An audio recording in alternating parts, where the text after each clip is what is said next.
الله أكبر. الحمد لله رب العالمين الرحمن الرحيم مالك يوم الدين. إياك نعبد وإياك نستعين اهدنا الصراط المستقيم صراط الذين أنعمت عليهم غير المغضوب عليهم ولا الضالين. اتل ما أوحي إليك من الكتاب وأقم الصلاة إن الصلاة تنهى عن الفحشاء والمنكر ولذكر الله أكبر والله يعلم ما تصنعون. ولا تجادلوا أهل الكتاب إلا بالتي هي أحسن إلا الذين ظلموا منهم وقولوا آمنا بالذي أنزل إلينا وأنزل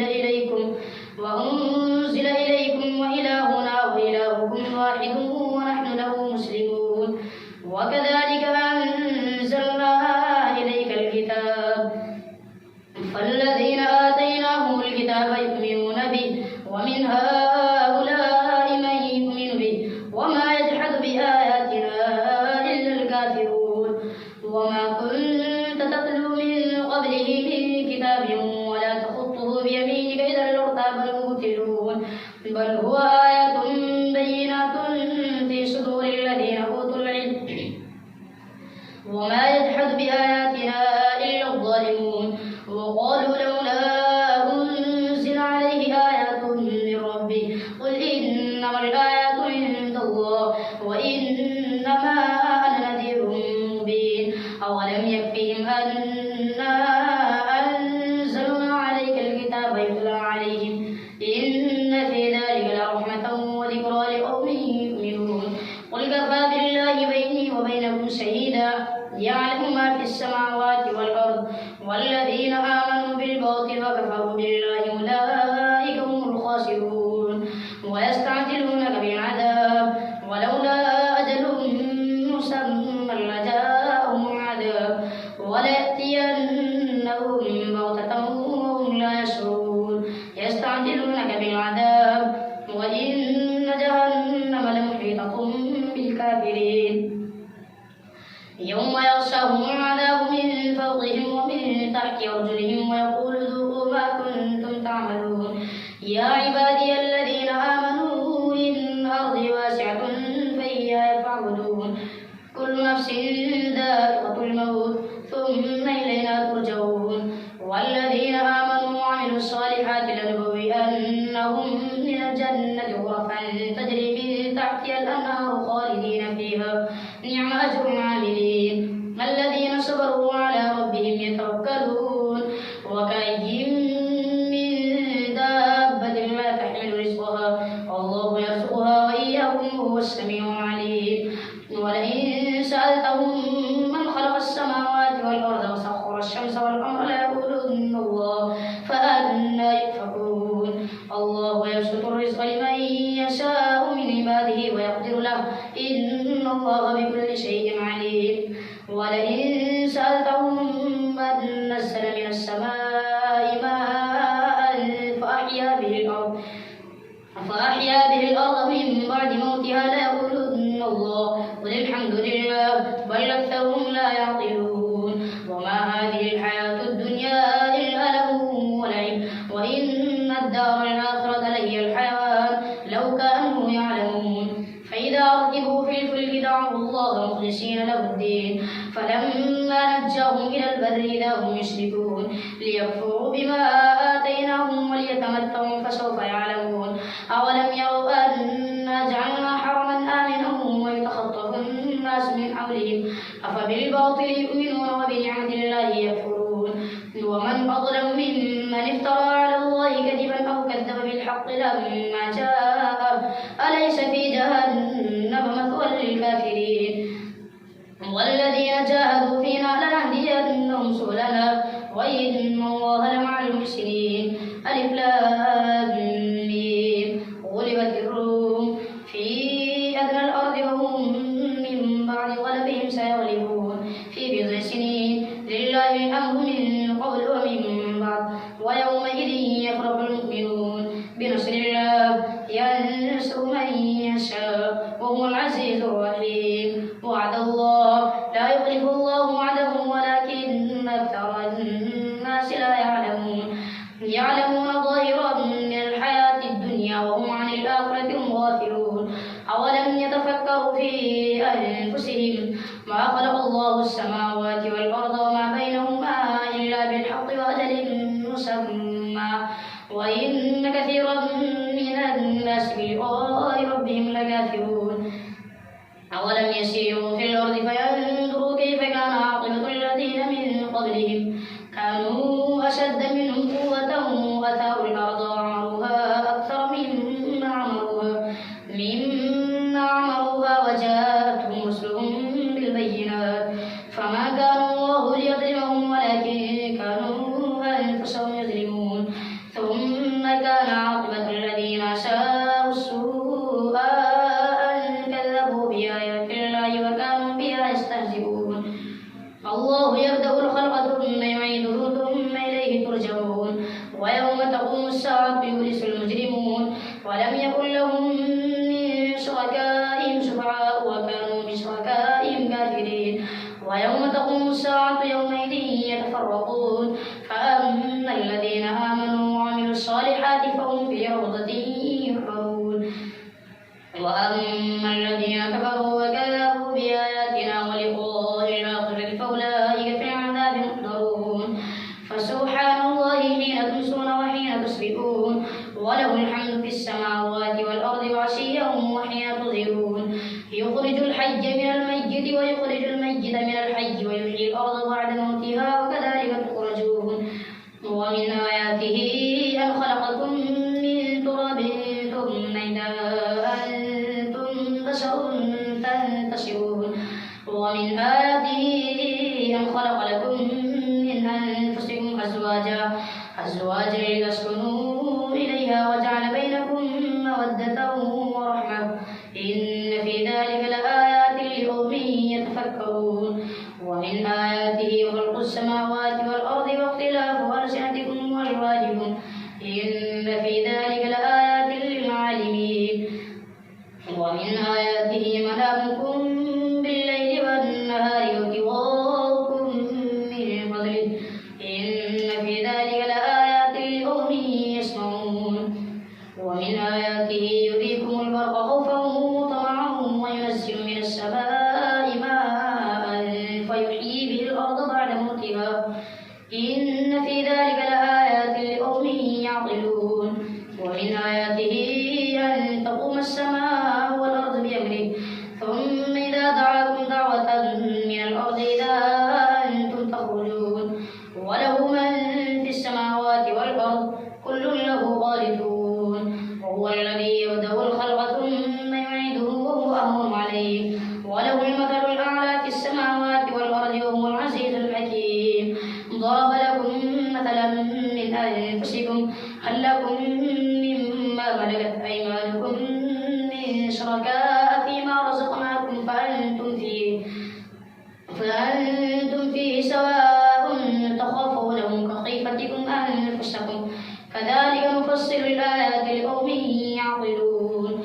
بل اتبع الذين ظلموا أهواءهم بغير علم فمن يهدي من أضل الله وما لهم من ناصرين. فأقم وجهك للدين حنيفا فطرة الله التي فطر الناس عليها لا تبديل لخلق الله ذلك الدين القيم ولكن أكثر الناس لا يعلمون.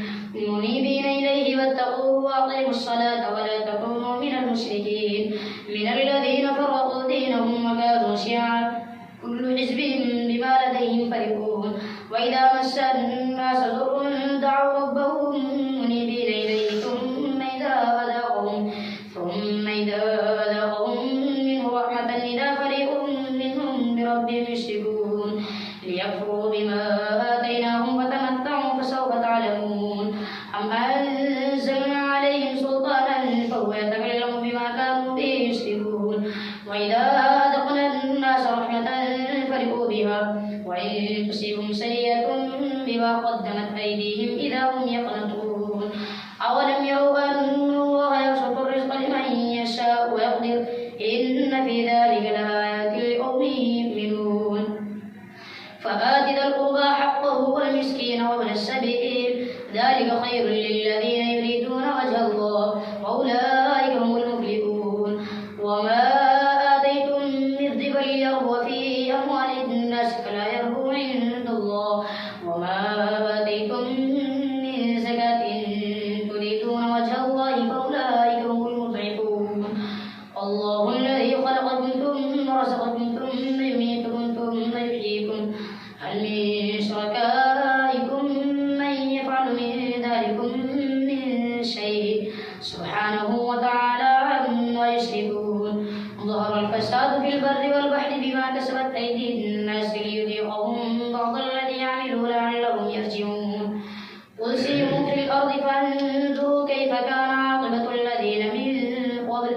كان أكثرهم مشركين فأقم وجهك للدين القيم من قبل أن يأتي يوم لا مرد له من الله يومئذ يصدقون من كفر فعليه كفره ومن عمل صالحا فلأنفسهم يمهدون ليجزي الذين آمنوا وعملوا الصالحات من فضله إنه لا يحب الكافرين ومن آياته أن يرسل الرياح مبشرات وليذيقكم من رحمته ولتجري الفلك بأمره ولتبتغوا من فضله ولعلكم تشكرون ولقد أرسلنا من قبلك رسلا إلى قومهم فجاءوهم بالبينات فانتقمنا من الذين أجرموا وكان حقا علينا نصر المؤمنين الله الذي يرسل الرياح فتثير سحابا فيبسطه في السماء كيف يشاء ويجعله كسفا فترى الودق يخرج من خلاله فإذا أصاب به من يشاء من عباده إذا هم يستبشرون وإن كانوا من قبل أن ينزل عليهم من قبله لمبلسين فانظر إلى آثار رحمة الله كيف يحيي الأرض بعد موتها إن ذلك لمحيي الموتى وهو على كل شيء قدير ولئن أرسلنا ريحا فرأوه مصفرا لظلوا من بعده يكفرون فإنك لا تسمع الموتى ولا تسمع الصم الدعاء إذا ولوا مدبرين وما أنت بهاد العمي عن ضلالتهم إن تسمع إلا من يؤمن بآياتنا فهم مسلمون الله الذي خلقكم من ضعف ثم جعل من بعد ضعف قوة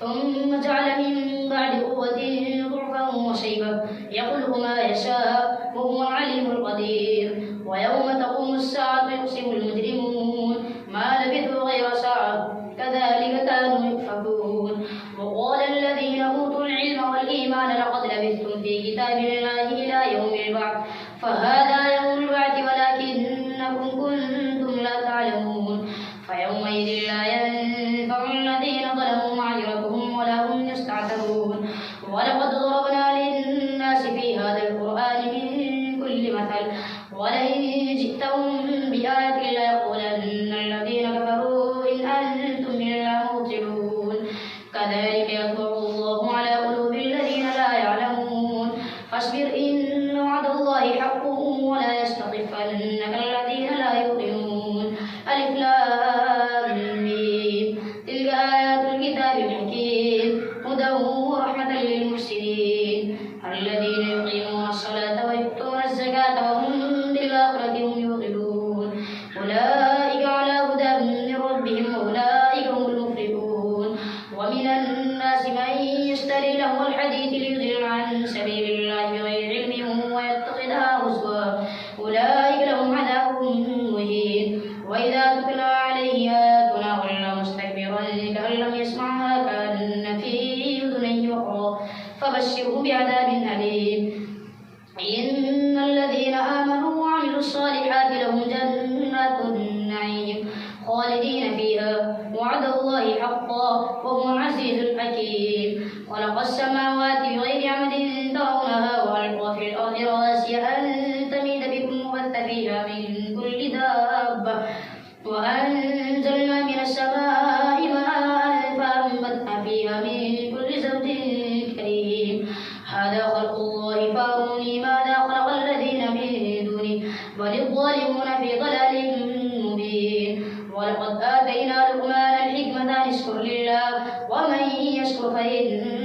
يشكر لنفسه ومن كفر فإن الله غني حميد. وإذ قال لقمان لابنه وهو يعظه يا بني لا تشرك بالله إن الشرك لظلم عظيم. ووصينا الإنسان بوالديه حملته أمه وهنا على وهن وفصاله في عامين أن اشكر لي ولوالديه إلي المصير. وإن جاهداك على أن تشرك بما ليس لك به علم فلا تطعهما وصاحبهما في الدنيا معروفا واتبع سبيل من أناب إلي ثم إلي مرجعكم فأنبئكم بما كنتم تعملون. يا بني إنها إن تك مثقال حبة من خردل فتكن في صخرة أو في السماوات أو في الأرض يأت بها الله إن الله لطيف خبير. يا بني أقم الصلاة وأمر بالمعروف وانه عن المنكر واصبر على ما أصابك إن ذلك من عزم الأمور. ولا تصعر خدك للناس ولا تمش في الأرض مرحا إن الله لا يحب كل مختال فخور. واقصد في مشيك واغضض من صوتك إن أنكر الأصوات لصوت الحمير. الله أكبر.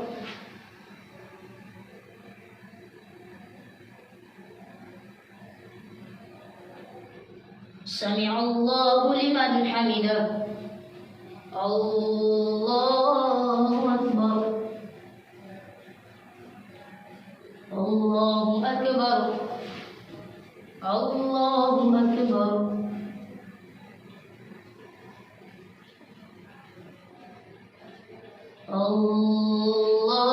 الله أكبر.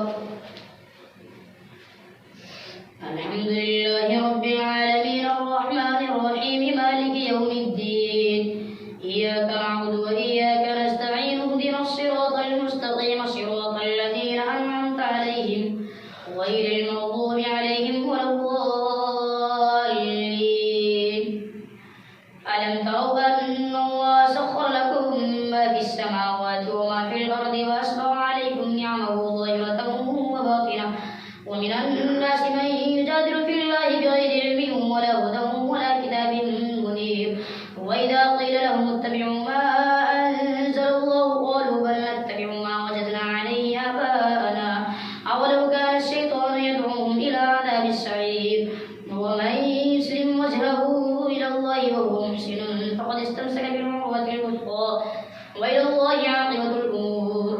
ومن كفر فلا يحزنك كفره إلينا مرجعهم فننبئهم بما عملوا إن الله عليم بذات الصدور.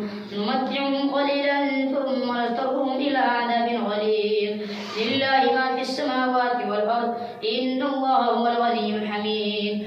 ولئن سألتهم من خلق السماوات والأرض ليقولن الله قل الحمد لله بل أكثرهم لا يعلمون.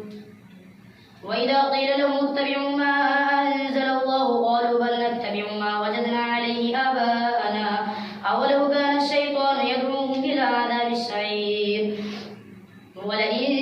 ومن يسلم وجهه إلى الله وهو محسن فقد استمسك بالعروة الوثقى وإلى الله عاقبة الأمور. ومن كفر فلا يحزنك كفره إلينا مرجعهم فننبئهم بما عملوا إن الله عليم بذات الصدور.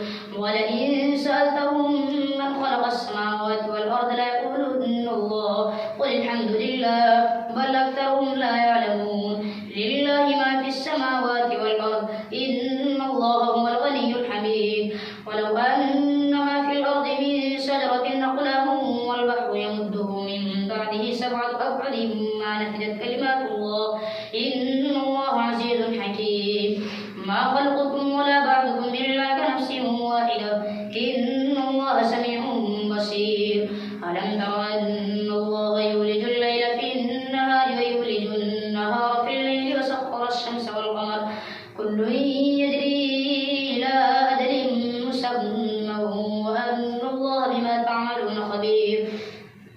ذلك بأن الله هو الحق وأن ما يدعون من دونه الباطل وأن الله هو العلي الكبير.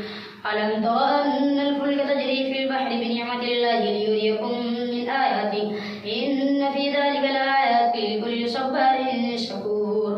وإذا غشيهم موج كالظلل دعوا الله مخلصين له الدين فلما نجهم إلى البر فمنهم مقتصد وما يجحد بآياتنا إلا كل ختار كفور يا أيها الناس اتقوا ربكم واخشوا يوما لا يجزي والد عن ولده ولا مولود هو جاز عن والده شيئا إن وعد الله حق فلا تغرنكم الحياة الدنيا ولا يغرنكم بالله الغرور إن الله عنده علم الساعة وينزل الغيث ويعلم ما في الأرحام وما تدري نفس ماذا تكسب غدا وما تدري نفس بأي أرض تموت إن الله عليم خبير ألف لام ميم تنزيل الكتاب لا ريب فيه من رب العالمين أم يقولون افترى بل هو الحق من ربك لتنذر قوما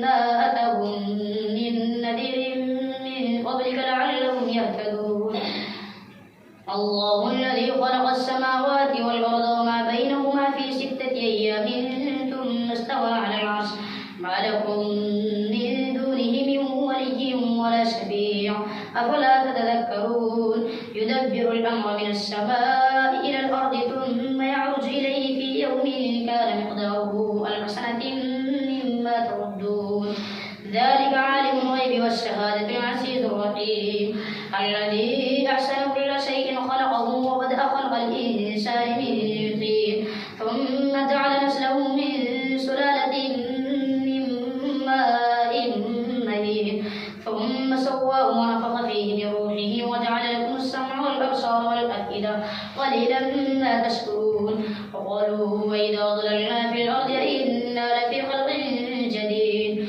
بل هم بلقاء ربهم كافرون قل يتوفاكم ملك الموت الذي وكل بكم ثم إلى ربكم ترجعون ولو ترى إذ المجرمون ناكسوا رؤوسهم عند ربهم ربنا أبصرنا وسمعنا فارجعنا نعمل صالحا إنا موقنون ولو شئنا لآتينا كل نفس هداها ولكن حق القول مني لأملأن جهنم من الجنة والناس أجمعين فذوقوا بما نسيتم لقاء يومكم هذا إنا نسيناكم وذوقوا عذاب الخزي بما كنتم تعملون إنما يؤمن بآياتنا الذين إذا ذكروا بها خروا سجدا وسبحوا بحمد ربهم وهم لا يستكبرون الله أكبر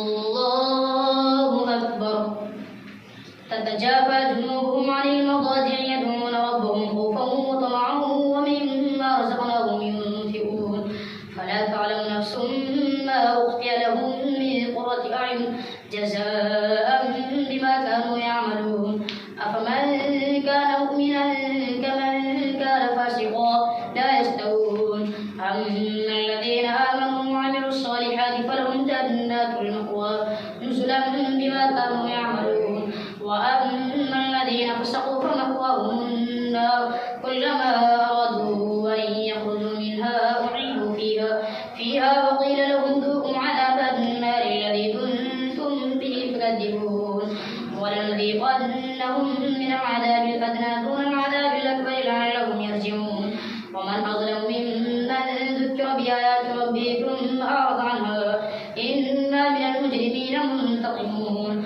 ولقد آتينا موسى الكتاب فلا تكن في مرية من لقائه وجعلناه هدى لبني إسرائيل وجعلنا منهم أئمة يهدون بأمرنا لما صبروا وكانوا بآياتنا يوقنون إن ربك هو يفصل بينهم يوم القيامة فيما كانوا فيه يختلفون أولم يهد لهم كم أهلكنا من قبلهم من القرون يمشون في مساكنهم إن في ذلك لآيات أفلا يسمعون أولم يروا أنا نسوق الماء إلى الأرض الجرز فنخرج به زرعا تأكل منه أنعامهم وأنفسهم أفلا يبصرون ويقولون متى هذا الفتح إن كنتم صادقين قل يوم الفتح لا ينفع الذين كفروا إيمانهم ولا هم ينفرون فأعرض عنهم وانتظر إنهم منتظرون. يا أيها النبي اتق الله ولا تطع الكافرين والمنافقين إن الله كان عليما حكيما. واتبع ما يوحى إليك من ربك إن الله كان بما تعملون خبيرا. وتوكل على الله وكفى بالله وكيلا. ما جعل الله لرجل من قلبين في جوفه وما جعل أزواجكم اللائي تظاهرون منهن أمهاتكم وما جعل أدعياءكم أبناءكم ذلكم قولكم بأفواهكم والله يقول الحق وهو يهدي السبيل. ادعوهم لآبائهم هو أقسط عند الله فإن لم تعلموا آباءهم فإخوانكم في الدين ومواليكم وليس عليكم جناح فيما أخطأتم به ولكن ما تعمدت قلوبكم وكان الله غفورا رحيما. النبي أولى بالمؤمنين من أنفسهم وأزواجه أمهاتهم وأولو الأرحام بعضهم أولى ببعض في كتاب الله من المؤمنين والمهاجرين إلا أن تفعلوا إلى أوليائكم معروفا كان ذلك في الكتاب مسطورا. وإذ أخذنا من النبيين ميثاقهم ومنك ومن نوح وإبراهيم وموسى وعيسى بن مريم وأخذنا منهم ميثاقا غليظا ليسأل الصادقين عن صدقهم وأعد للكافرين عذابا أليما. يا أيها الذين آمنوا اذكروا نعمة الله عليكم إذ جاءتكم جنود فأرسلنا عليهم ريحا وجنودا لم تروها وكان الله بما تعملون بصيرا. إذ جاءوكم من فوقكم ومن أسفل منكم وإذ زاغت الأبصار وبلغت القلوب الحناجر وتظنون بالله الظنونا هنالك ابتلي المؤمنون وزلزلوا زلزالا شديدا. وإذ يقول المنافقون والذين في قلوبهم مرض ما وعدنا الله ورسوله إلا غرورا. وإذ قالت طائفة منهم يا أهل يثرب لا مقام لكم فارجعوا ويستأذن فريق منهم النبي يقولون إن بيوتنا عورة وما هي بعورة إن يريدون إلا فرارا. ولو دخلت عليهم من أقطارها ثم سئلوا الفتنة لآتوها وما تلبثوا بها إلا يسيرا. ولقد كانوا عاهدوا الله من قبل لا يولون الأدبار وكان عهد الله مسؤولا. لن ينفعكم الفرار إن فررتم من الموت أو القتل وإذا لا تمتعون إلا قليلا. قل من ذا الذي يعصمكم من الله إن أراد بكم سوءا أو أراد بكم رحمة ولا يجدون لهم من دون الله وليا ولا نصيرا. قد يعلم الله المعوقين منكم والقائلين لإخوانهم هلم إلينا ولا يأتون البأس إلا قليلا أشحة عليكم فإذا جاء الخوف رأيتهم ينظرون إليك تدور أعينهم كالذي يغشى عليه من الموت فإذا ذهب الخوف سلقوكم بألسنة حداد أشحة على الخير أولئك لم يؤمنوا فأحبط الله أعمالهم وكان ذلك على الله يسيرا. يحسبون الأحزاب لم يذهبوا وإن يأتي الأحزاب يودوا لو أنهم بادون في الأعراب يسألون عن أنبائكم ولو كانوا فيكم ما قاتلوا إلا قليلا. فقد كان لكم في رسول الله أسوة حسنة لمن كان يرجو الله واليوم الآخر وذكر الله كثيرا. ولما رأى المؤمنون الأحزاب قالوا هذا ما وعدنا الله ورسوله وصدق الله ورسوله وما زادهم إلا إيمانا وتسليما. من المؤمنين رجال صدقوا ما عاهدوا الله عليه فمنهم من قضى نحبه ومنهم من ينتظر وما بدلوا تبديلا. ليجزي الله الصادقين بصدقهم ويعذب المنافقين إن شاء أو يتوب عليهم إن الله كان غفورا رحيما. ورد الله الذين كفروا بغيظهم لم ينالوا خيرا وكفى الله المؤمنين القتال وكان الله قويا عزيزا. وأنزل الذين ظاهروهم من أهل الكتاب من صياصيهم وقذف في قلوبهم الرعب فريقا تقتلون وتقسمون فريقا وأورثكم أرضهم وديارهم وأموالهم وأرضا لم تطئوها وكان الله على كل شيء قديرا. يا أيها النبي قل لأزواجك إن كنتن تردن الحياة الدنيا وزينتها فتعالين أمتعكن وأسرحكن سراحا جميلا. وإن كنتن تردن الله ورسوله والدار الآخرة فإن الله أعد للمحسنات منكن أجرا عظيما. يا نساء النبي من يأت منكن بفاحشة مبينة يضاعف لهم عذاب ضعفين وكان ذلك على الله يسيرا.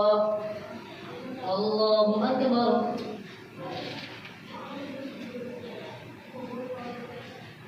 سمع الله لمن حمده. الله أكبر.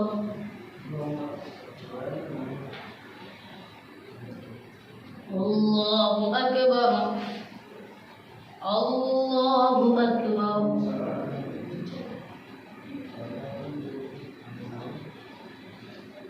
الله أكبر.